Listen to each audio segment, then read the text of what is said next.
আসসালামু আলাইকুম। আমি কি বলবো, আমি নিজেও বুঝতেছি না। একটু আগে মেসেজ আসলো, টজিক trading this account has been failed. এখানে লেখা আসছে এর এই অ্যাকাউন্ট পার্মানেন্টলি ফেল করে দিছে আমার। কিন্তু আমি আজকে ট্রেডিংই নাই, ঢুকিও নাই, অ্যাকাউন্টটা মাত্র ঢুকছি আছে। যে এই মেলটা আসার পরে আমি ঢুকছি।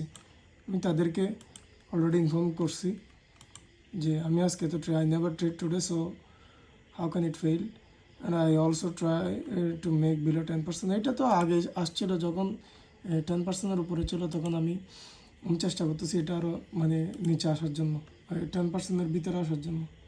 কিন্তু এটা আজকে আমার অ্যাকাউন্টে ফেল করে দিল। আমি কিছুই বুঝতেছি না। আমি এটা কেমন কথা? আমার অলমোস্ট প্রায় $19,657 আমার এখানে প্রফিট আছে। এটা এটা কী করলো? এটা কেমন রুলস? আমি তো আজকে ট্রেড করি নাই, তাহলে আমার অ্যাকাউন্ট আজকে ফেল কেমন হয়? এর আগে একটা টজিক ট্রেডিংয়ের একটা আমাকে ওয়ার্নিং দিছে। ওয়ার্নিং দেওয়ার পরে তো আমি ট্রেডই করি নাই, এখনও ট্রেড করি নাই, আর রুলসই ভাইলেট করি নাই, তাহলে আমার অ্যাকাউন্ট গেল কীভাবে?